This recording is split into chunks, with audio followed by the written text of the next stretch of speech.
from the Ron Miller Race Car Studio, this is the Hammer Down Racing Report. And now your hosts, Scott Hammer and Ron Miller.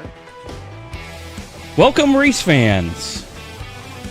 And it didn't work. That thing's still going, isn't it? Oh, there we go. That's you.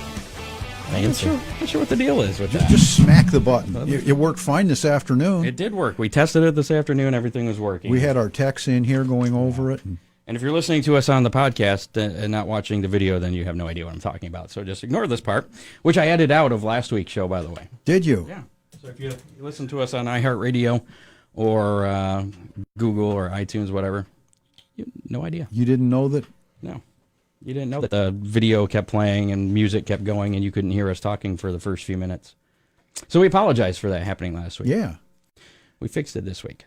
This is show number 99. Scott I Hammer, knew that. Ron Miller, and Kevin Reeve joining us in the studio. We're talking about the John C Reeve Memorial, second annual, right? Yes, sir. So we'll be talking about that a little bit later, as well as your racing and everything else you got going on. Lots to get to tonight. We have an update on the Dirty 30 coming up at Sandusky Speedway. We'll do that in just a moment. I was going to say, let's do it 2 or 3 times, just so everybody knows. It's important. People, yeah. I'm a little out of breath. I've been running laps around the building for the past, it's really been only about 10 minutes, but I've been running just fast. want to make sure that you're in shape to keep up with your kid, right? Yeah. Ryan Weekman is off today, so I didn't have a weekend weather pit stop forecast. So I texted my connection over at Channel 11 to see what was going on. She said, "Oh yeah, Ryan's off today. You want Robert Shields to do it?" I'm like, okay, but I need it like in 2 minutes. Well, so he recorded it, and it sounds like I think he uploaded Ryan's forecast from the week before. If not, I have it on my computer up in my office, and I'm going to post it on our Facebook and wherever right after. But if he uploaded Ryan's forecast from last week, it's probably close. Pretty close to the same. Yeah, we can play it. We still have that. Yeah. So before we get to anything else, let's talk about the Dirty 30. We just had some breaking news that came out yesterday. It's our breaking news music. Oh, you don't have headphones on. There's breaking music playing right now. Breaking news: due to some scheduling conflicts, the Hammer Down Racing Report Dirty 30, scheduled at Sandusky Speedway, originally for, well, it just keeps getting louder. Originally for October 3rd, has been rescheduled for Saturday, October 12th. And we're expecting big things because it's not on a weekday anymore. Saturday's a whole lot more user-friendly for racers and fans. So I'm thinking we're going to pack the place, Scott. Hope so. Are you familiar with the Dirty 30? I've heard about it, but I didn't know what it all entailed. I figured I'd hear about it down the road. Well, I'll tell you about it right now. Here we go. If you don't know, we're going to be racing 3 classes, mostly dirt cars on the asphalt. Sandusky Speedway is an asphalt, almost a half-mile track. Very, very similar to Martinsville.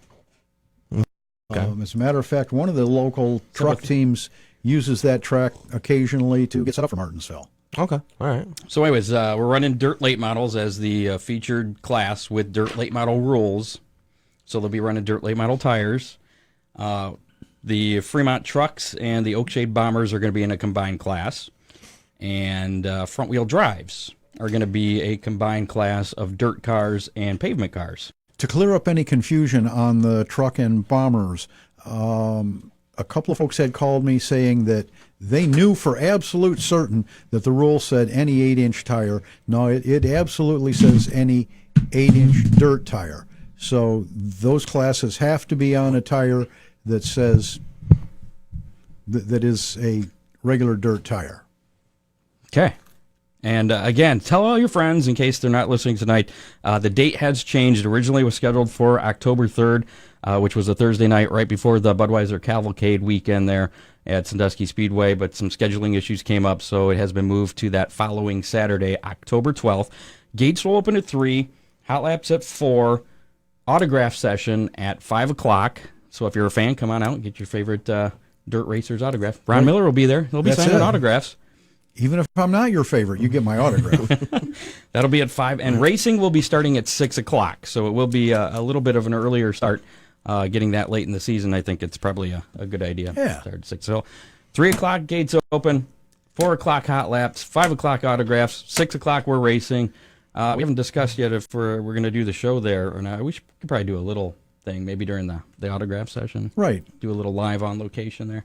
I'll have to make sure our live equipment is available that day. I forgot to check on it. And we can Should be, though. Yeah, we can tape some stuff too and play it back on following Thursday. So A lot we can do. yeah. So if you want more information, I've updated. Some of you may already know because I did this about an hour before we came on. I updated the our saw that. website and the Facebook event. You saw that. So you knew ahead of time, Ron. I did. Again, it's October 12th. It's a Saturday now instead of Thursday, and that information at hammerdownracingreport.com. There's a page there. Everything's been updated. We have a few more folks to add to the list of racers that are planning on coming out for that. Brad Merritt out of Huron, going to be competing in the front-wheel drives, as well as James McKay out of Parma, Ohio, and Mark Keckenmeister out of Findlay will be in both his late model and truck, That's it. running 2 classes. So. I've talked to a couple of people just today that said they're pretty excited about being Saturday. Do you give kisses? Karina Belcher says she'll get your autograph and a kiss. Absolutely. Wow. And you approve? You approve, Mrs. Miller? Why not? Well, all right. As long as she gets to watch. Autograph. It'll be an autograph and kiss session at the Sandusky Speedway. That's it. October 12th. With Ron Miller only. And so, other drivers, if they want to. That's up to them. I'm not promoting I'm kissing anybody. Really? Yeah. Got you in trouble the last time, didn't it? I don't know about that. So that's, again, hammerdownracerreport.com. All the information's on there. Rules, times, admission prices, everything you need to know. And if you're planning on coming out, you haven't signed up yet, there's also a link to a form on hammerdownracerreport.com. Chris Mize would feel more comfortable seeing, if there was a huge number of drivers that are intending to come out. There's no, what's the word I'm looking for? Commitment. Right. If you fill out that form to be there. It's just if you're planning on it, you're thinking about it, go ahead and fill that form out. Give us an idea of car count. I have all the names listed on that page as well of everybody that has signed up. It's getting there. Yeah. And I'm sure there's a lot of people, like you had been mentioning before, that need to see a flyer that aren't online. They may not know. For that, So tell your friends, dozen share or that, so yeah. racers in this area that don't listen to Hammer Down Racing Report, we need to get the word out to them. There's a dozen? That many? Well, it's a big area, and that's a lot of racers. Okay. Sounds good. Make sure to, I suppose I need to turn that off. Make sure to like us on Facebook, follow us on Twitter at Hammer Report. And again, we're available on all major podcasting platforms on demand. And we're live on YouTube, Periscope, and Facebook Live. that's the one right there, yeah. The one you're Although looking I at. think that YouTube didn't work last week. I apologize to our YouTube viewers. Something happened. How about we get right into last week's racing action? Okay. Or no, let's talk about Ron Miller race cars. Let's talk about the racing action. Okay, I guess we're not going to pay our bills tonight. Oh, we will. Last week at Attica Raceway Park, of course, it was 2 nights of racing, the Brad Doty Classic, the rescheduled deal, also the Attica Ambush, kind of a combined deal. Former guest Buddy Kofoid led the first 37 laps in Friday night's action, but Aaron Reitzel passed him to take the victory, with Tim Schaefer finishing second. Kofoid finished third. That's All-Star Circuit Champion action as well. Friday night in late models, Doug Drown picked up the win and was crowned the late model track champion. On Saturday night, the 10,000 to win Brad Doty Classic Big bucks. action. Yeah, same thing happened. Reitzel passed Kofoid again, and he didn't win though. He suffered with some mechanical issues in lap 28, turned the lead over to the eventual winner, Zach Zierfoss, and Schaefer finished second again. Kofoid was third again. Yeah. Three is a good number for him this past weekend. 2002 Brad Doty Classic winner Alvin Repke won the 305 sprint feature, which concluded racing action at Attica this year. For the year. Yeah, Jamie Miller, who was a guest a few weeks ago, won the 305 track championship, and DJ Foose was crowned the 410 track champion. Now, I wonder if Miller is on top of the 305 AFCS points. That was really close, yeah. And that ends up this weekend. Yes. At Fremont. Final event for that. Flat Rock was in action. They had one of those night of destruction things. Kyle Worley won the school bus figure eight in front of a standing room only crowd. Guy Fire, that's a cool name. I like that. It is. Guy Fire. He was the street stock feature winner. Billy Early won the regular figure eights. Dave Lambert was the winner of both the flagpole race and the boat figure eight race. Oakshade Raceway, what an incredible race that was. For the late model track feature. was a little bit different, and boy, Scott, you couldn't have asked for any better racing. Three wide racing for the lead. Most of the way around, most of the race. And actually, winner, Dusty Moore, who picked up the victory there in the late model feature, American Late Model Series Event 2000. He's going to be our guest in the studio next week. Really? Yeah, I haven't told you that. Surprise! Wow. I'm really pleased. Dusty's a good guy, and he seemed a little excited about that. Yeah, a great donut after coming off the scales. He held off Ryan Missler and Casey Noonan to pick up that win. Terry Rushlow was your Bomber A-Main winner. Brandon Gregory got by Jerry Signer late in the UMP Sportsman, featured to win that. Corey Gum was back in victory lane after an off week. The week before, he had some bad luck in the compact. Steve Reeve was declared the Bomber B-Main winner after Jeffrey Jessup failed post-race inspection with illegal tires. I think he knew that going out, though. I think so, too, because it was pointed out during the heat race that he won as well. With the they had come to us and talked about buying some tires. Then they thought, well, we'll just go out and we won't run top five. And then apparently he decided, we're here to race. Let's race. All right. Sunday. But they did like the racetrack. Did they? Yes, Will they be back with the right tires, you think? Probably. That's not good news for me. That's not good news for me. So what'd they all change then? What'd they change? On tires? No, on the track. Because, I mean, I believe that they cut it up a little bit during the week, watered it. Even the appearance of the track was different, Kevin. Normally during hot laps, you can see some light spots. The track stayed dark looking all night, like there was moisture there. And the weather helped, too, with the clouds and the cooler temperatures. Yeah. Which was nice. We haven't had much of that this year. I had heard that they did something a little bit different, and the track was good. It worked. Dust was down, too. Dust was down, too? Yep. Really good visibility. Yeah, I've heard some guys in the stands so that the track was really good. So just curious to see what they heard what they done and whatever they did. I mean, rock on. Whatever they did. All summer long, it's been pretty much a bottom feeder track, and it wasn't that way Saturday. Good. Eldora Speedway hosted the Earl Baltus Classic American Late Model Series Season Championship on Sunday, with World of Outlaw regular Ricky Weiss taking the win. Schlenk finished in front of Noonan to win the American Late Model Series Championship. Brian Ruhlman was the modified feature winner. Surprise. Brian's got that one figured out. He also got the track championship in that class as well. John Matheny, is that how you pronounce his name? Yes. We'll go with that. He was the Eldora stock winner. Ernie Woodward finished in second and won the track championship there. So, big weekend for them down there as well for the World 100. Yeah, they starts tonight. Yeah. We'll be talking a little bit more about that. World of Outlaw Morton Building Late Model Series action. They were at I-96 last Thursday night. Brandon Shepard won the rain-shortened feature. He won again the following night over Ricky Weiss at Sharon Speedway. Saturday's action at Sharon was postponed to Sunday, and then it was eventually canceled due to rain. And I do know it rained because I was at Cedar Point on Sunday. And got wet? Yeah, very much so. The series is off this weekend because of the World 100. Their next race is at State Line Speedway in New York.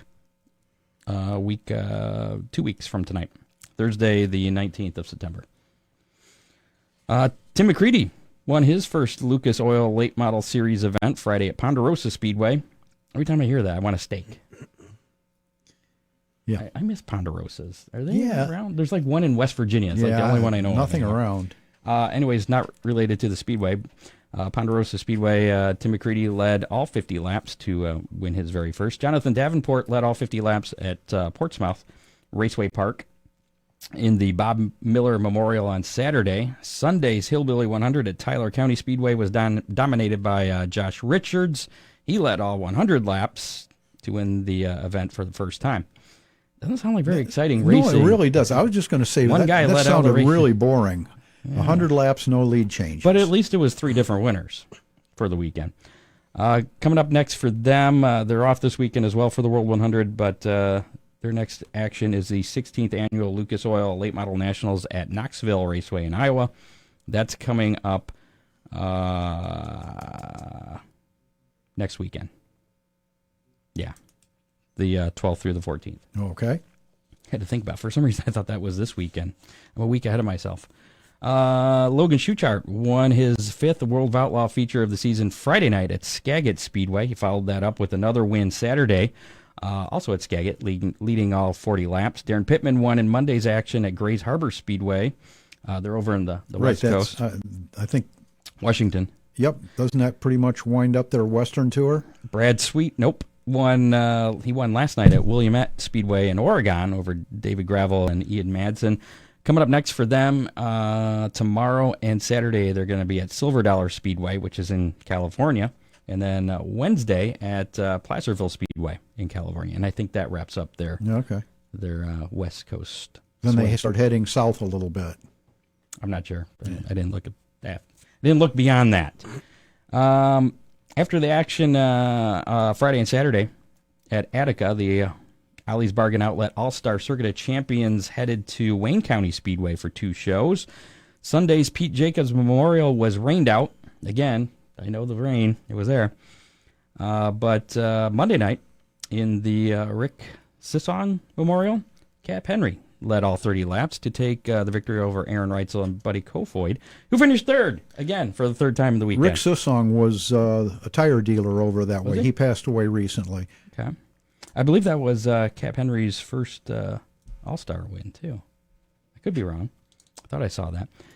Coming up for the All-Stars, Bedford Speedway in Pennsylvania, that's tonight. Port Royal Speedway is tomorrow and Saturday. And then Tuscarora. Oh, it's the Tuscarora 50 weekend at Port Royal Speedway this weekend, tomorrow and Saturday. In ARCA action, Kristen Ickes led from lap 10 on in the Southern Illinois 100 on the dirt at DuQuoin State Fairgrounds. I didn't watch any of that. Did you see any of that? I didn't see it, no. Their next race is coming up on Saturday the 14th at Salem Speedway in Indiana, 7 o'clock on MAV TV. Denny Hamlin appeared to win Saturday's Xfinity Series race at Darlington, but he was disqualified after failing post-race inspection. Bad breath, or? I think I read that it wasn't, the ride height wasn't right. Something. It was too low. I don't know what it was, but bad breath. Where the hell did that come from? Well, what does that even mean? NASCAR has been coming. They come with a breathalyzer now? Yeah, that's it. NASCAR has been coming up with so many crazy rules, Scott. It wouldn't surprise me at all. You were a little cross-eyed. You fail. Yeah. You can't kiss the queen. Cole Custer was named the Xfinity Series winner then. The next race for the Xfinity Series is the Indiana 250 at Indianapolis Motor Speedway, Saturday, 4 o'clock on NBC-SN. Eric Jones picked up his very first NASCAR Monster Energy Cup Series win in Sunday's Bojangles Southern 500 at Darlington. I watched a little bit of that. Not too much. I didn't get to see much other than the opening ceremony, a couple of laps, but the place was packed, Scott. Yeah, I did notice that. I was surprised. I was look at all the people. It was like Bristol. Well, the Bristol spring race was terribly attended. The Bristol night race was spectacular. I just Matt says Matt Swander, flag guy, says that Hamlin was disqualified because he was too low. I thought he wrote was too slow. I'm not wearing my glasses, Matt. Sorry. Never mind. It's not as funny when you said too low. Yeah, he was. I thought he was being funny. Never mind. Okay. Next race for the Cup Series, the Big Machine Vodka 400 at the Brickyard at Indianapolis Motor Speedway, Sunday, 2 o'clock on NBC. In IndyCar action, Will Powers led just under half the NTT IndyCar Grand Prix of Portland on Sunday, and it was the half that counted because he won. Next race for the IndyCar Series is, I believe, their season finale, the Firestone Grand Prix of Monterey at WeatherTech Raceway, Laguna Seca, on Sunday, the 22nd of September. So they have a few-week break before their final event of the year. And some other random notes. Rusty Schlenk was the winner Friday at I-96 in the American Late Model Series event there. And John Ivey took his 305 sprint to Tri-City Speedway last weekend to race against the 360 sprints of the Great Lakes Sprint Series. On Friday, he started 10th and finished second. In a 305 against the 360s, yeah. This is from Dave, yeah. Dave Kemmer gave me this little tidbit. And then on Saturday, he started 9th and finished 4th. So not too shabby for the old guy getting around there. Couple of regulars here on Hammer Down Racing Report. Excellent.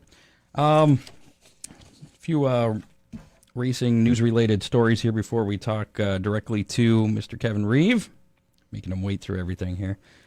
Just a little tease. The IndyCar 2020 schedule was released on Sunday, and to no one's surprise, Pocono has been removed from the schedule in favor of a night race at Richmond International Raceway. That'll be fun. Yeah, that'd be kind of cool. They used to race there. It's the first time series will race there since 2009. I don't remember them racing there, but that wasn't that long ago. 10 years, Scott. That wasn't that long ago. Then it'll be 11 years next year. That's the only new addition on the schedule this year. I know there were a lot of concerns about the safety issues at Pocono with the big crashes they have there, and apparently they just and the speeds there with the Indy cars it's just crazy. Yeah. So I understand them taking that off the schedule. Talladega was not on the schedule for them. Yeah, I'll bet. There will be all the races for the IndyCar 2020 season will be on NBC and NBCSN, which will mean that the schedule had to have a 3-week break starting after the Iowa Speedway race in mid-July for coverage of the 2020 Summer Olympics from Tokyo. So they had kind of to schedule around the Olympics for next year. All right. How come racing's not an Olympic sport? Could be, huh? Yeah. Shouldn't it be? I mean, all that other crazy stuff are Olympic sports. Yeah. A lot of that stuff's not even televised. It's a valid point. Kind of like IROC, right? IROC was great. I miss IROC. So the BC 39 midget race at the dirt track at IMS, Indianapolis Motor Speedway, the little, was it 1/3 or quarter mile? Off in turn 3, I think. A little dirt track. They did this last year for the first time. I think it was a record for a USAC midget race. I think they had over 100. This year, only 90 entries, but still, I think that's good for like the third most for a USAC sanctioned midget race. They raced last night. Did you see the video? I did that on Twitter. You're not a Twitter guy. No. Well, incredible finish there. Did you hear about it? The video's pretty cool. You saw that? You gotta watch the video. The video's pretty sweet. Everybody, there's like 3 cars, and 2 of them rolled over. They're all racing for the lead. Right. 2 of them flipped. Well, when I saw the flips, I wasn't sure if they were going to keep going. Yeah, well, checker it, or if they were going to go caution and one more lap, but no, that was. And Kyle Larson did a 360 and ended up winning last night. So that's going on again tonight. I believe the racing starts about 7:45. Yeah, those guys didn't take any prisoners. There was no question about that, man. Did you hear about East Bay Raceway Park? That I keep hearing going rumors. To be sold. Here's the story. I did some research on this. Okay. First, a little history. East Bay Raceway Park, of course, hosts all those races. Tampa, Florida, the Winter Nationals down there. Usually the kickoff to the season. They race for 3 weeks straight. Right. All kinds of the UMP Winter Nationals or whatever they call it goes on down there. Sprint cars and everything. Everything, yeah. So the track first opened in 1977. It was a quarter mile, then it was a half mile, and now it's a 1/3 mile dirt oval. As I said, it hosts a slew of races the end of January through February each year. Mosaic, which is a mining company that produces fertilizer, sulfuric acid, electrical power, phosphoric acid, and fluoridation ingredients, a bunch of stuff. They have entered into an agreement to buy out the speedway in 5 years, in 2024. The track is not sold yet, but Mosaic will have the option to buy the facility and most likely expand their mining operations instead of running a racetrack. A statement from East Bay Raceway Park was issued reading 2VHL Promotions Incorporated, doing business as East Bay Raceway Park, has signed an intent to purchase agreement with Mosaic. This agreement means that Mosaic has the right to purchase our property outright in 5 years. We still own East Bay Raceway Park and will continue to operate and race just as we have for the last 17 years until that date arrives in 5 years. Mosaic will not change or have anything to do with East Bay Raceway Park's operations until this 5-year agreement has been exercised. So nothing's going to change and yet. that's not even etched in stone. So they just have the right to do yeah. it. Right. But I wonder if the track can back out, or if it's just totally Mosaic's at their will. We have a real estate expert with us. Given right. what you just heard, Kevin, I believe from what I've been told, I mean, I don't know logistics in Florida, but I believe that each party could back out of the contract. There might be a stipulation in their clause saying if East Bay decides they don't want to sell, they can opt out. Maybe some money's exchanged. Who knows? It's just interesting to hear. I mean, I was in Florida not too long ago. My uncle lives in Tampa. Sure. And my aunt lives in Tampa too, and Tampa's really growing.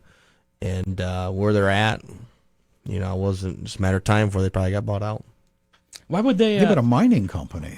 I guess the mining company, from what I read, owns the property like behind the track or like somehow adjacent to the track, and they can't really expand because of the track. I think that's It's just a block. But why would they even announce that or say that? Why would they just keep it quiet and then maybe 5 years down the road say, okay, we're selling the track? Well, probably more than likely they've decided, what, we're going to look at this opportunity, see what presents itself. We're going to let the fans know, let the drivers know, let everybody know this could happen. If it does happen, it's going to take 5 years. So we got 5 years guarantee we're going to be here. Maybe that 6 year we might be here, might not be here. Who knows? Yeah, I wonder what the possibility is that they could replicate the racetrack somewhere a little farther out of town. Well, we're isn't it Bubble Raceway Parks for sale? Is it? Well, I know that there were some financial difficulties there that entered into that picture. Yeah. So that might be an opportunity for somebody that is like, if you look at East Bay, say, okay, let's just continue. Let's go to Bubba.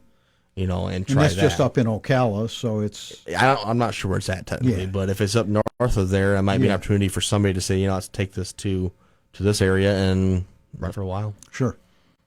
All right, well, we'll see what happens in 5 years with East Bay Raceway Park. And I'm sure they'll find some place to race. And we'll be here to there. tell you about it. Yeah. Oh, yeah. We will race somewhere. Yeah, oh, yeah.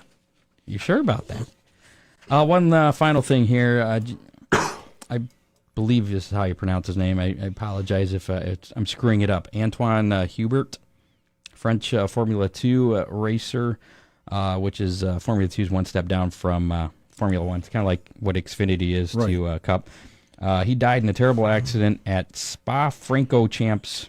I don't speak Belgium or whatever they speak in Belgium, but that's where that's at. Was in Belgium, and he was in a crash, and I guess. Succumbed to his injuries. Yeah. Hubert was the 2018 GP3 champion and sat on the Renault F1 team's Junior Driver Academy. He was only 22 years old. Wow. I saw another video, though, that said that they got those halos now. Right. That some of the debris from the crash saved the lives of like a couple of the drivers. Like some of the debris hit that halo bar. That splitter. That bar in front of him. Then correct. They had a halo, but it hit like that bar so it didn't hit him in the face. Mm-hmm. So it seems like that would be, if that was in your field of view, that would be a little distracting. But I suppose it's better to be alive and distracted than dead and not distracted. Sure. So let's move forward on that note. Kevin Reeve joining us in the studio. Thanks for making the trip out from Hanover. Big city. Which is over by Jackson. South of Jackson. South of Jackson, okay. You got a big event that's coming up this weekend. It's actually the second annual. Yes, sir. John C Reeve Memorial, Saturday at Butler Motor Speedway. And tell us about it and how it all came about. Tell us about John and... Well... So I'll give you a little history about Dad. Dad started racing in 1968, Raced all over the state of Michigan, really. Went to Indiana, Ohio, and stuff. And What did he race? He ran late models back then, but then he switched to modifieds, the old modifieds back. Right, in the day. upright modifieds. Uprights, and they had they ran. and popped the windows out and went back to dirt. And then he ran a super late for about a year at Springport in the late '90s. So he did that for a while, and we started racing a lot. And I started slowing down a little bit because of other commitments and stuff. And he got back into racing, and unfortunately, he passed away at the racetrack in 2017 after the feature. Actually, I do remember that. yeah, just kind of an unexpected thing, and caught us off guard. That's for sure. So, how did the memorial race come together then for the first time last year? I mean, who'd you have to talk to make that happen? So basically, I had after Dad passed, I had a friend of mine reach out to the track and said, "Hey, we wanted to do something the following week after Dad passed, just to say thank you to the people that reached out to us and so the support we got from the racing community." And through that, it kind of turned into this: what can we do to honor my dad's legacy? What he'd done, for so many years, and what he loved to do. Just like yourself, Ron, you love to race. You've done it for years. That's what we do. That's what you do. Just a couple of years. So yeah, just a couple years. So this kind of talked in, started working on it, and last year we started it and had a really good turnout of cars, had a good fan base. We were worried about weather that night, but we got a window, and we pulled it off and decided let's do it again. And so we made some more changes, a little more purse money, and gonna do it again this Saturday. Was his number 45? Yeah, that was 45. Yep, and he had Your shirt. Yeah, he had a unique number because when I was growing up, he had a lady come paint numbers, and she used stencils and like old school stuff. And to see that number recreated it brings back a lot of memories because he had that number, that style of number for I'd say probably 20 years of his racing career. Well, the reason I ask is because the amounts to win all end in 45. You got the sprints paying 1,945, modifieds 1,445, street stocks 845, and 345 for the front wheel drive. Yeah, and that's something that we thought of when we first brought this deal in, is say, how can we incorporate the 45 into this event? And that's how we thought, let's do this. Instead of making it 1,400s, do 1,445. And then a buddy of mine actually designed the checks this year, and he took the 45, made up my dad's logo, the actual number, and put it on the checks. So it's pretty cool setup, and yeah. And it sounds like a pretty good payoff for all the classes. Yeah, all the classes are pretty good payoff. We actually went up this year. We actually have dash as well. Yeah, I was going to ask, what's the format? Is it So just a basically, regular? the format is regular night. You draw when you get there, and if it's 30 cars, say there's 30 cars there that night, you're going to do top two at each heat race, go to the dash. Winners will redraw for the starting position of the dash. Second place will draw second, and then that'll fill that dash up. If you win the dash, start on the pole of the feature. If you finish sixth in the dash, you start sixth. If you finish third in the first heat race, you start seventh. Everybody, there's going to be a quiz at the end of the show. Yeah, make so sure you write that down. Well, my thought is you get so many people asking questions about so many different things, and to me, it's the most simplistic way to do it. And it just where you kind of know where you start before you can go up the window. Well, and it sounds exciting for the fans too. Yes, and that's what we And want to do. every race means something. Yes, every race means something. And my thing is growing up, Dad always talked about the past. He brought up some old slips from Manchester Speedway, Right. and these old racetracks that didn't exist anymore, and the payouts and just the different things they were doing. And I said, if we can incorporate all this and maybe not pay every single race, but pay a dash and then pay the features, and then we got lap sponsors as well. For each lap, you get $20 you lead a lap. And I'm like, that's great, And then, my dad, he finished 8th in his last race, so that position pays $45 more in each division. Oh, pretty cool. So it's something to where as a unique twist on everything. But my firm goal on this whole situation is to make, if you're on the racetrack, you get a chance to make some money. If you run good all night long and you win a lot of races, you're going to take home some money. That's what we're looking for. So what was the thinking in making it, so it's for all four classes, not just for the sprints or? Well, Dad raced a street stock towards the end. His last race, he ran a street stock, and I was going to do a street stock special, and I just didn't know because there's so many different rules for street stocks. To be honest with you, I mean, Oakshade's different, Butler's different than Oakshade. Now Michigan's starting to kind of mesh a little bit to make it more uniform. But at the time, I'm going, how could we get a big race for street stocks? And I just couldn't figure out how to pull it together. I said, you know what, just do a whole event because, my dad knew guys in sprint cars, he knew guys in modifieds, street stocks, and also the four-cylinders. Well, you can't have raced that long and not have a bunch of friends everywhere. Yes. So it's a funny thing you say that because when he was going to the racetrack, my brother and I would show up later on at the track last year. He was racing. And what I found out later on after he passed away is he'd get there, he'd pull in the truck and trailer. He would never unload the race car. He'd have 4 or 5 guys show up. They'd unload the race car for him. He'd go drive on the golf cart and go talk to people. Why so not? I'm like going, so that was like, okay, let's incorporate everybody. And that's where it kind of come into play. So why Butler? Is that what you guys consider your home track? Yeah, Dad's raced at Butler since '68. He's bounced on different racetracks and stuff, but he always went back to Butler. It's always our home place. If we weren't racing late model someplace, we'd go to Butler and watch.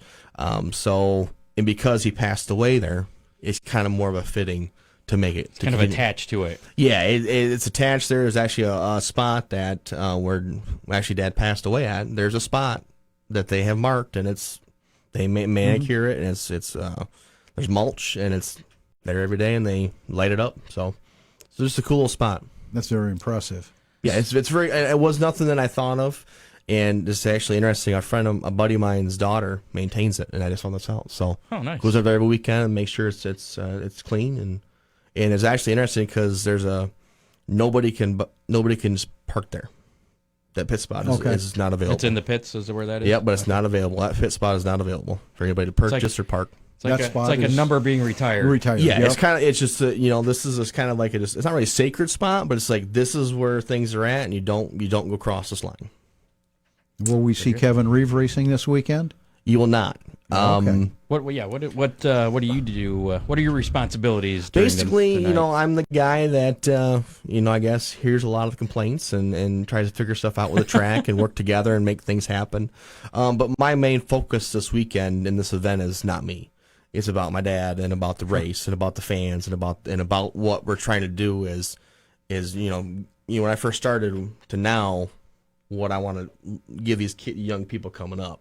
Give them an opportunity to race for some money and give them an opportunity to do something different they maybe not doing a regular Saturday night. So my main focus is let's make sure the race goes smooth. Let's make sure it pushes through to get people in and out of there as quick as possible. And if we have any problems, address them, fix them, and move on. So how much pull do you have as far as track officials go making any calls? Are you part of that at all? Or is it just I was last year, and actually it's funny, I called the track owner today to do a couple of different rule changes, different things to change, and they agreed to it. They've been really good with me about what ideas I've had and what I want to change. And it's nothing to make anything bad. I want to just try some different stuff and for this event only and see how it works. And they've greenlighted about any idea I've had. I mean, so there's no complaints there at all. So that the John C Reeve Memorial, I can talk. That's this Saturday, September 7th at Butler Motor Speedway. I just wrote down the racing. What time do the gates open? You know? Actually, we just talked to the track. They're going to open at 3:30. 3:30. And if you have a street stock, you will get teched because we've had some guys call from different places. Looking to look out for that guy that was at Oakshade last week. Yeah, well, my thought is they opened up a rule for the transmissions, and we got a couple phone calls from some drivers and said, hey, that's what are we going to do if other guys come in and they aren't meeting our rules? And I said, well, we got to get a guy in there to enforce it. Mm-hmm. And I got a buddy of mine that volunteered on his behalf to do this, so so that'll be taken care of on that side of it. So. Well, and the 410 rules, the sprint car rules, they're pretty cut and dried. Yep. Modified, same deal. Yep. Like you said, there's some definite wiggle room with the street stocks. Yes. Are you going to be a little bit more lenient, hoping to bring a good field of cars? It's funny. I asked a question on the way down here, and it just depends. I've really put out there that if they want to come race the event, they need to talk. They need to get on the website, check the rules out. If they have any questions, you need to talk to the track. You need to get a hold of the track personally. If somebody comes in and it's a gray area, we'll see what happens. But if it's a direct violation of what the rules state you can run, then I'm going to have to say, unfortunately, guys, I want you all to race, but you got to adhere to the rules because, when they announced the whole transmission deal, I put it in the driver's hands. I said, you guys make a decision on what you want to do. If you want to allow this rule, then we'll run with it. If you don't, then we won't run with it. And I got 99%, yes, let's do it. So, but on the flip side of that, you open up a can of worms for other guys to come and try to sneak something else in. So that's the give and take of the situation. When you put money up, people will do show. things. Yep. People will do things to try and win that money. Yes.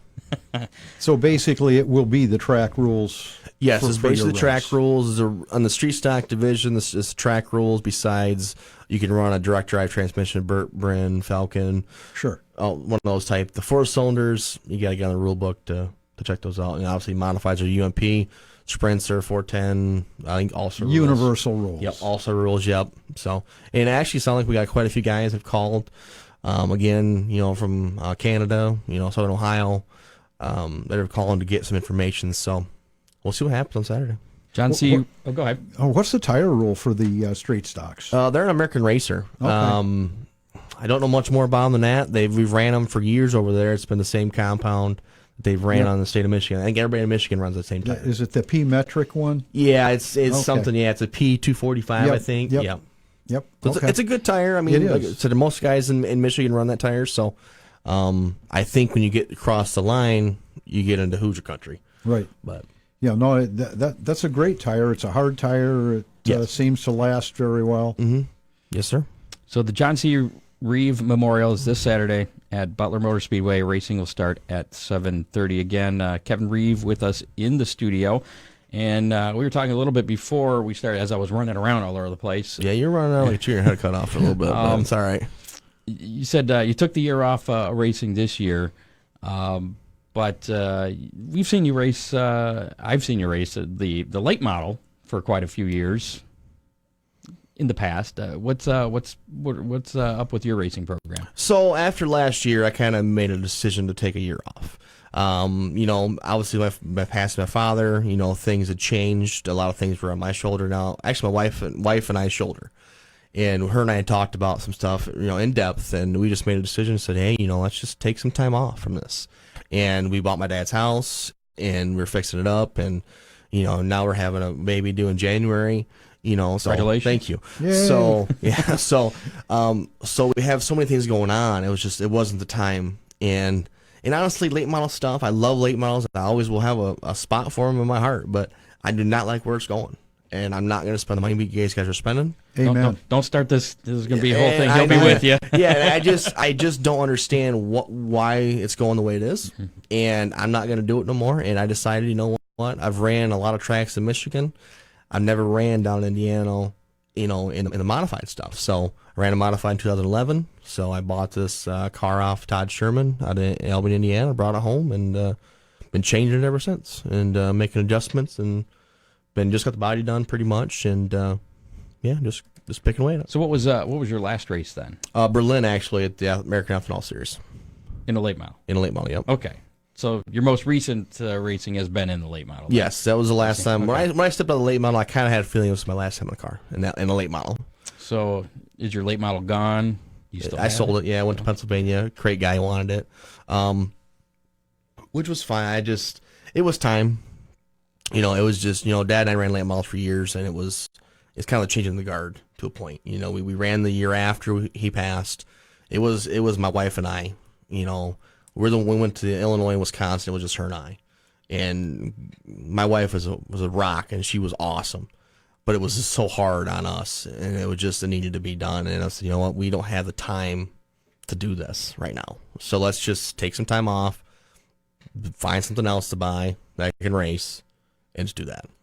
Now, when you were running the late model years ago, was it 117? 117, yep. Was there any significance behind that number? Yeah. So I was 17 when I first got into a race car, and I got into a late model.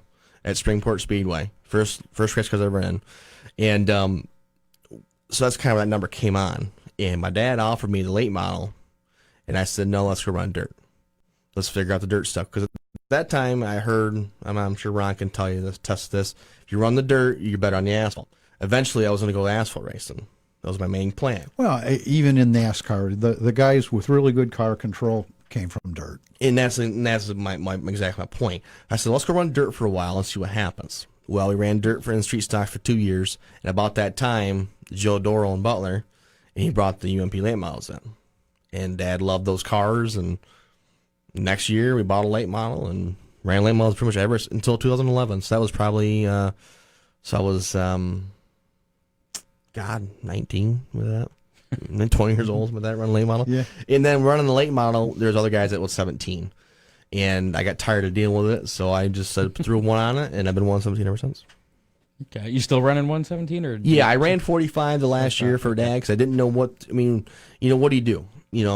A person that has helped you get so far in your racing career, how do you say thank you? Yep. You can't say thank you. How do you do it? So I said, you know what, we're running the family number for the year. My brother ran that number, my dad ran that number, and then I ran it, and it was kind of symbolic. And I go back to my own stuff in the modified. I'll put 117 back on, and we'll put 45 on the wall. All right. Retiring that number from the family then. Well, I will, yes, depending on what I have in January. It could come back out, or it could come out no matter what, So, but my nephews have considered racing and stuff too, so there's a possibility it could come out eventually. So what's the plan for next season as far as racing? Do you have a plan yet? Not really. The biggest thing is get through this year, get to January, and get the baby out. Get the baby out, get the baby here, and then we'll discuss. Put the baby in the driver's seat. Yes, baby comes first, and that's just the most important thing right now. And get the baby here, and get the house and stuff done too. That's the big thing. So, is there any plans to do any racing though next year? Is it possible you'll take another year off? Or? It's possible. You never know. I'm not really. I did the ethanol series because I'd never run for points, and I'm glad I did the points deal. But after doing it, I realized why I didn't do it, and I'll never do points again. And so that kind of gives you an opportunity to bounce around, do what you want to do. Points are something invented by promoters to make the racers feel like they have to be there. Yeah, exactly it. And that's a hook. Yeah, and I think Ron gets, it's just, there's nothing wrong with points because I think there's certain things that points do to get people better. But also in the long run, it brings you down, in my opinion.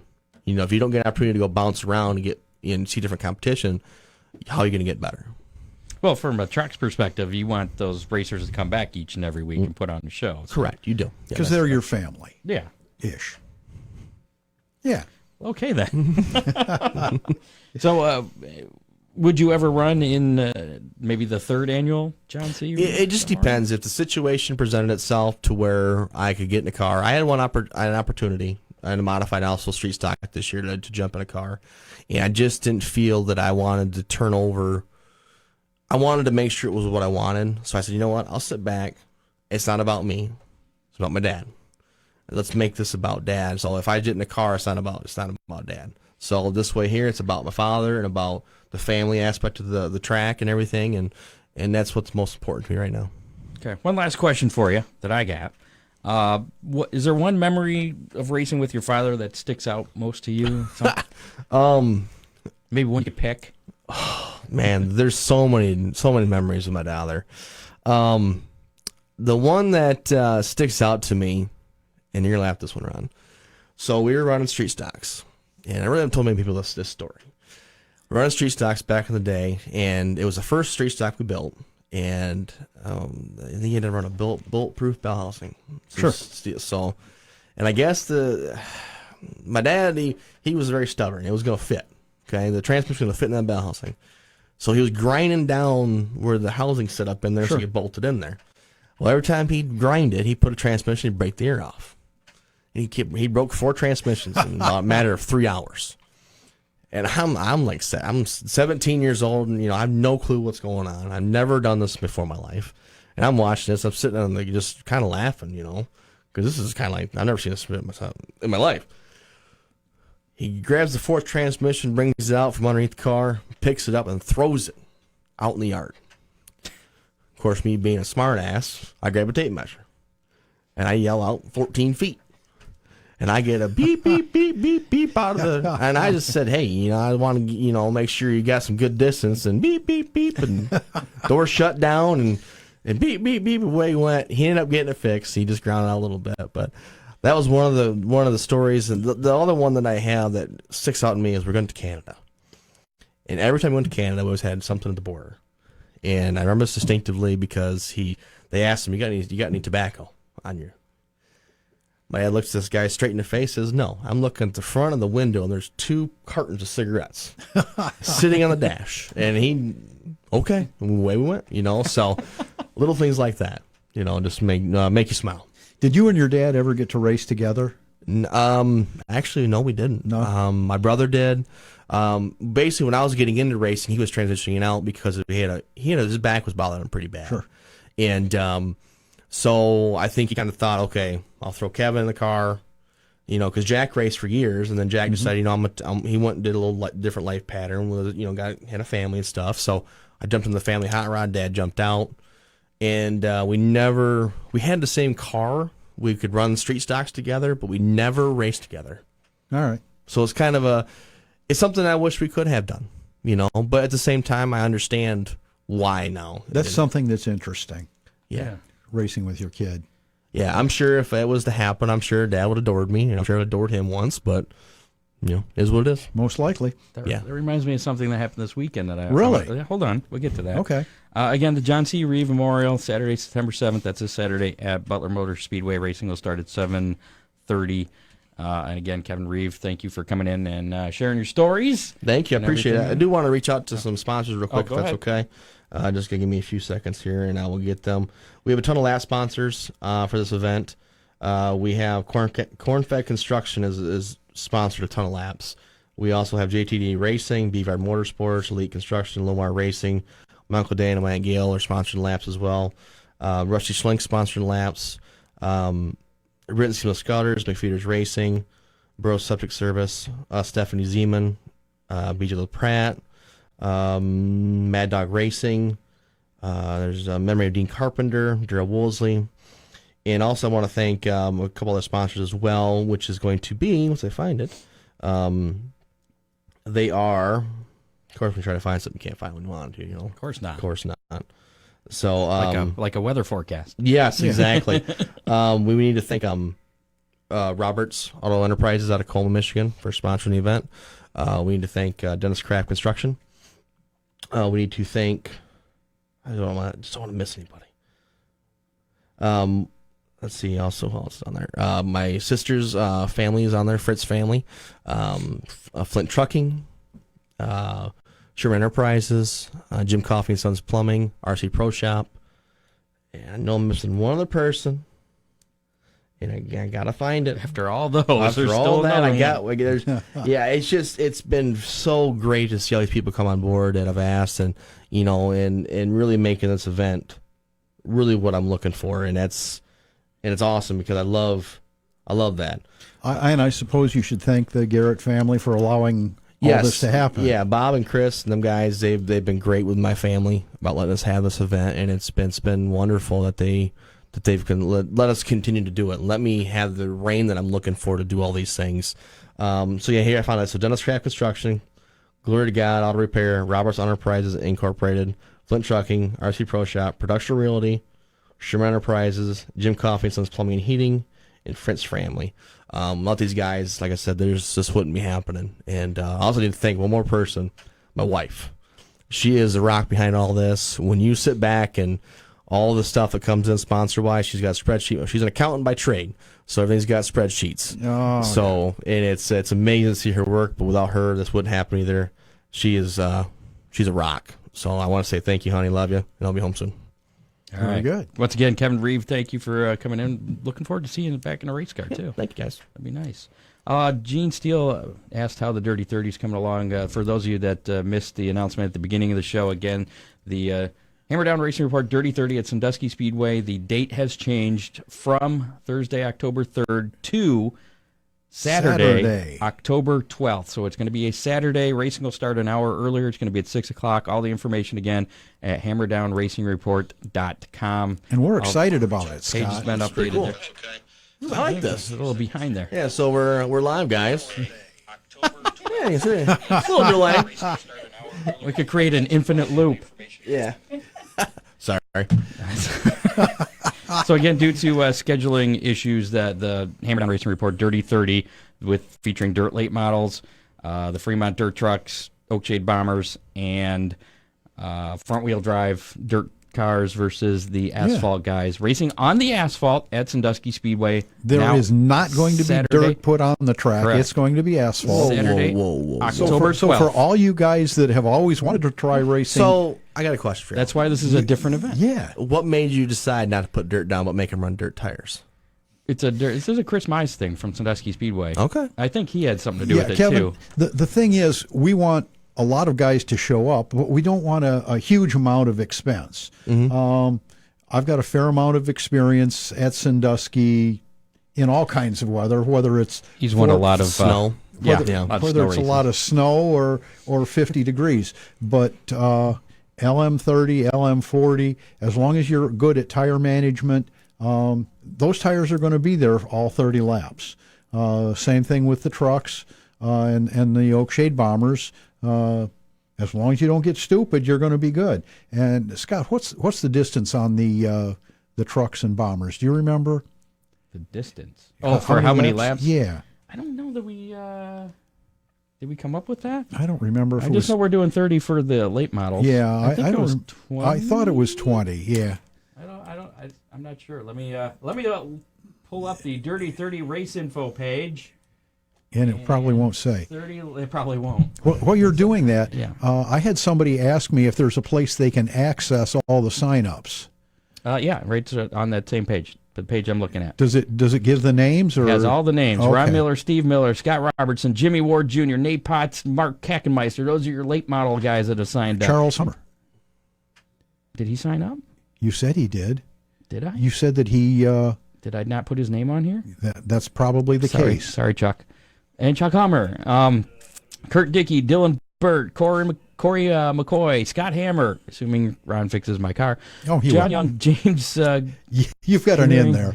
Adam Dybel, Mark Kackenmeister, that's the Trucks and Bombers guys, Stephen Pocock, Corey Gum, Chris Stevens, Chris Nicastro, Brad Merritt, and James McKay. Those are our front-wheel drive guys. Chris Mize would like it if you would Sign up. Click on this little thing here on our page. Register for the Hammerdown Racing Report Dirty 30. There's a little button there. It takes you to Sandusky Speedway. If you have any intention of coming out, because he wants to see more names than even what we got right now. So, and there's no obligation if you fill that out. It's a real simple form. Just name. If something happens and you can't make it, we're not going to come take your firstborn. What's the purse and stuff? Yeah, figure out what. Purse. I'm glad you asked because that is also on the page. Yeah, that's a And, huge one there. Yeah. The late models are paying $1,200 to win. Just as pretty much our regular purse for the late models. Trucks and bombers are running for $400 to win, and there's a pretty big purse for the front wheel drives. They're $800 to win. We have a ton of them cars. You have a ton of those. I think so. So and the complete Bring them to Sandusky on complete October payout is 12th. on there. Well, there you go. Dirty 30. HammerdownRacingReport.com. Just click on Dirty 30 Race Info up at the top, or if you're on mobile, it'll be in the little menu. It's on there. We'd appreciate you spreading the word up there. No problem. We'll pass it along. It's amazing to see the four-cylinder class. When they first brought this out, I said, "Oh, what's this going to be?"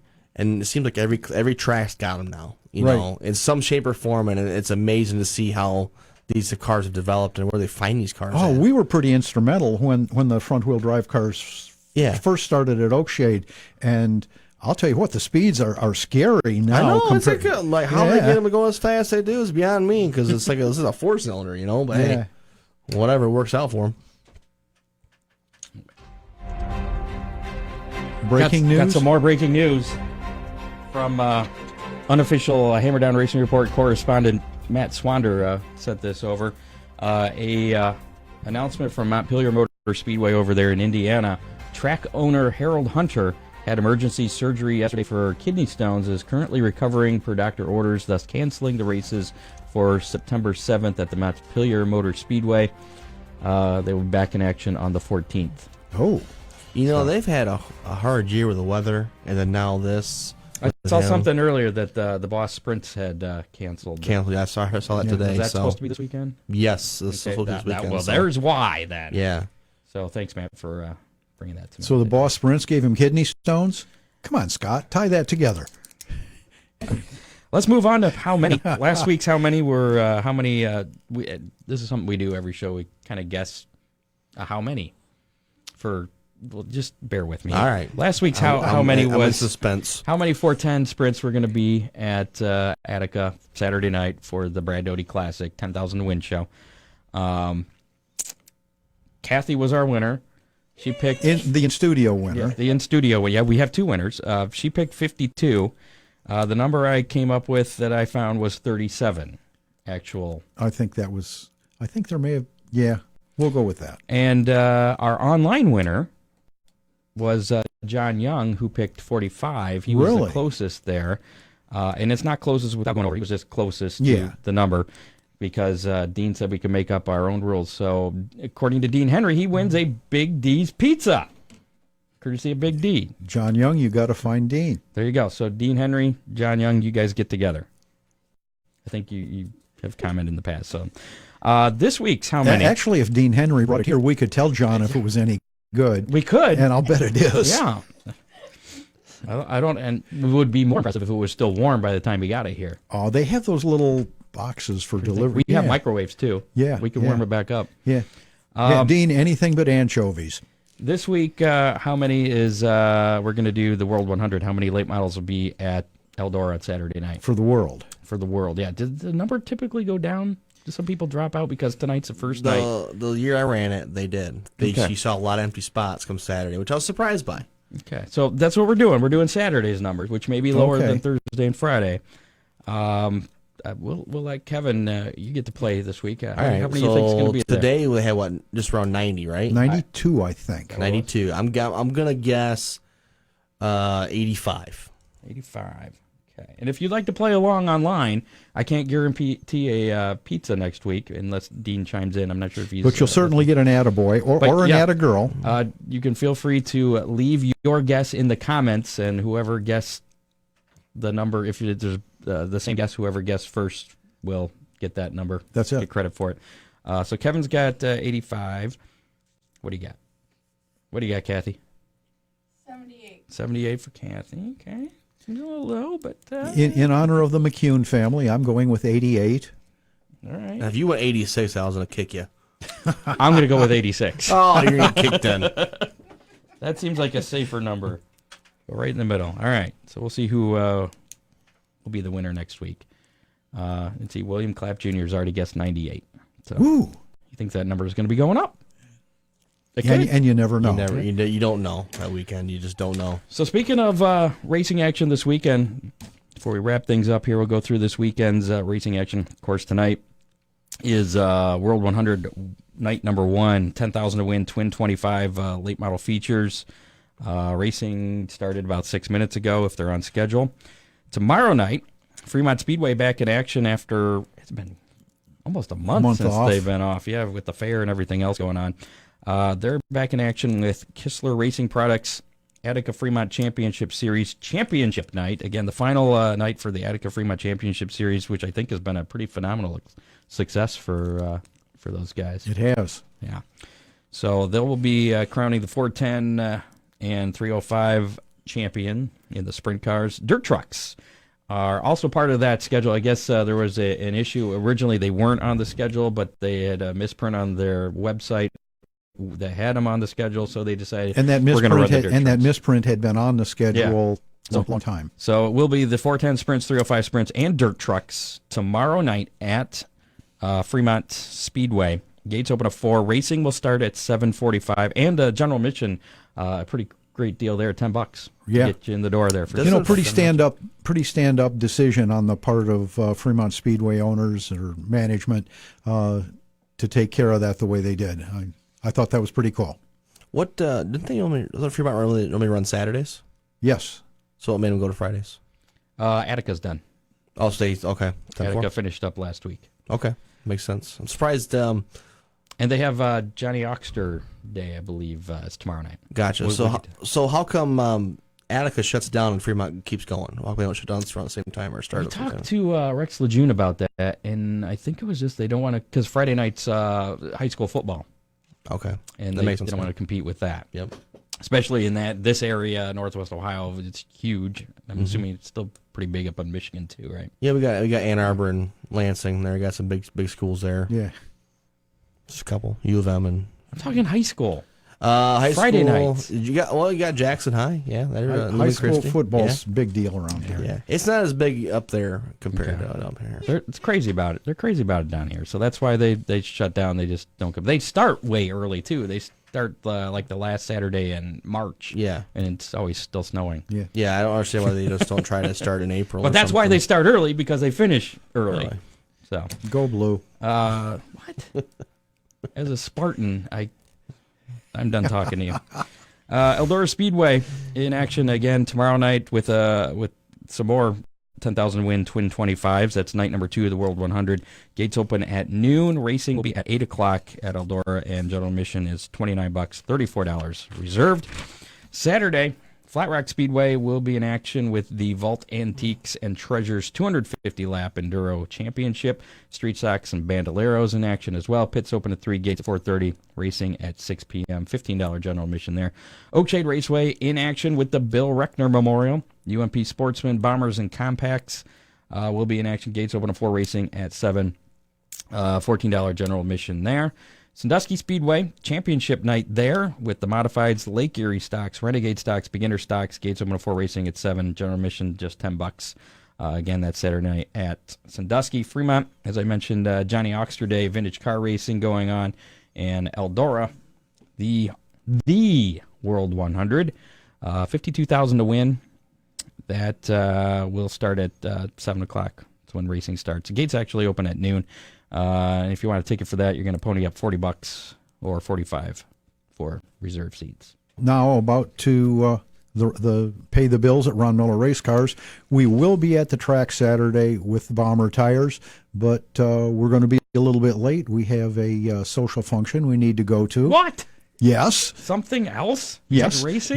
But we no, there is nothing but racing. We're just going to be a little late. That's right, because you're not going to be racing. Right. Speaking of which, you had a little issue on Saturday before we pay the rest of the bills. Okay. In your heat race there with Steve and another driver that tried to make it 4 wide and ended up with you and Steve wrecking. And Yeah. And it looked like you were showing your appreciation to a particular driver. I wanted to do that right in front of the grandstands too, so there was no question about me being Okay. a little PO. And people noticed.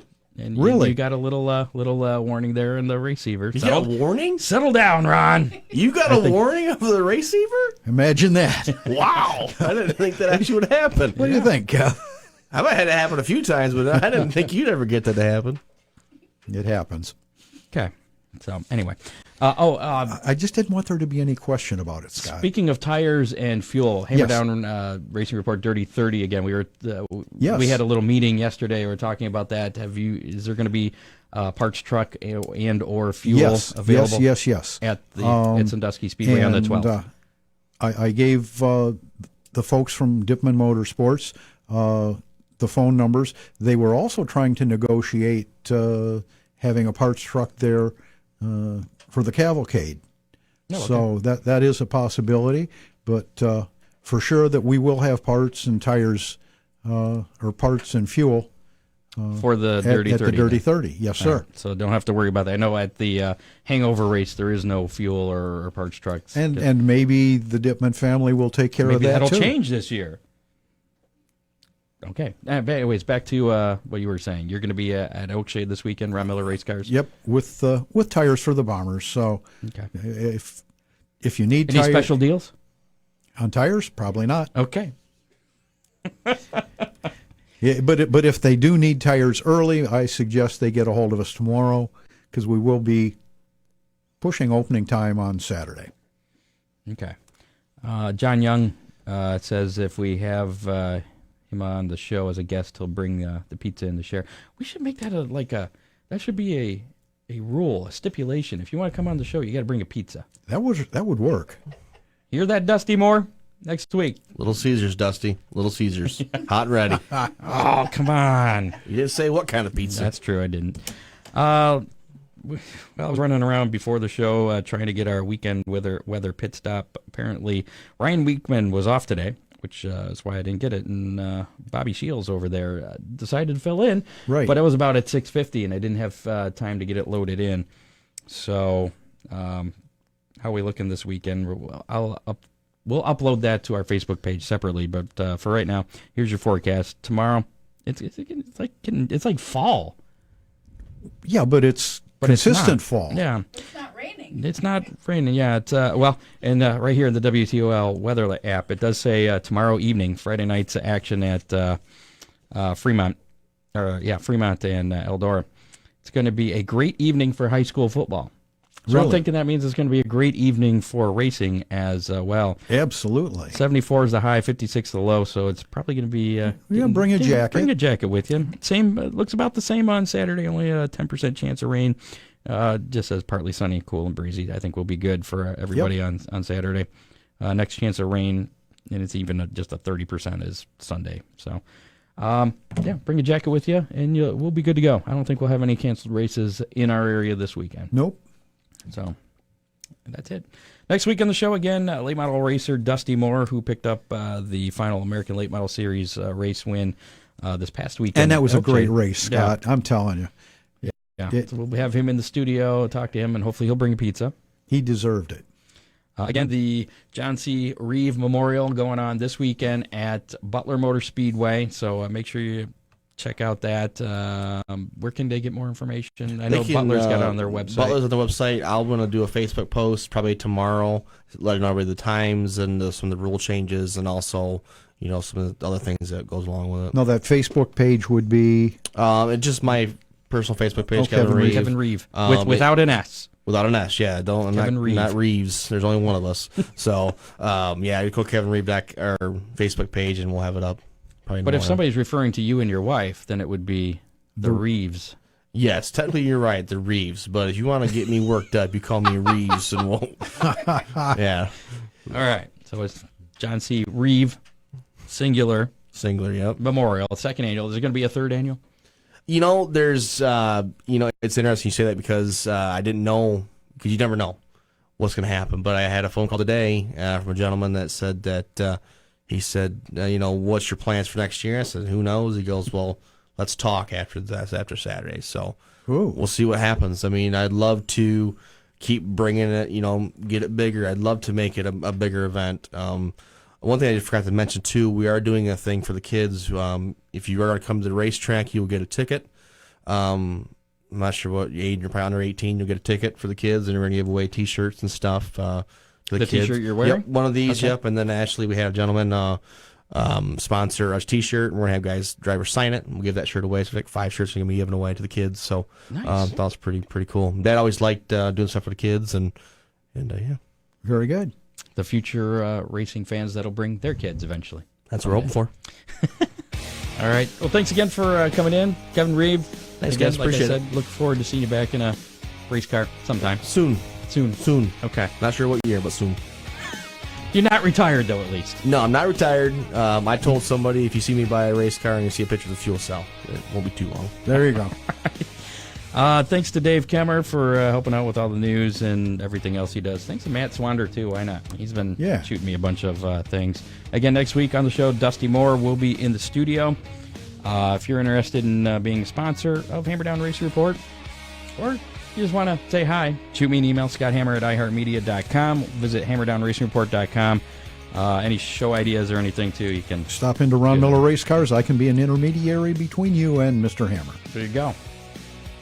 And we'll be back in the Ron Miller Race Cars studio next Thursday night, yes, 7 o'clock. Show number 100. That will be Big Show 100, our centennial. Triple digits. I don't know what we're going to... We need a cake. Somebody should bring us a cake. Yeah, okay. Dusty, bring a cake. Cake and pizza. Cake and pizza. Might as well bring ice cream, too, and don't forget the plates. And it probably will be our last show, because we're not allowed, technically, to have food in the studio. And I'm not sure we can hide it with all the cameras in here. Probably wouldn't work very well. Nobody will know. All right. We're out of here. Goodbye. See you next week. You have been listening to the Hammer Down Racing Report from the Ron Miller Race Car Studio. Listen on demand on iHeartRadio.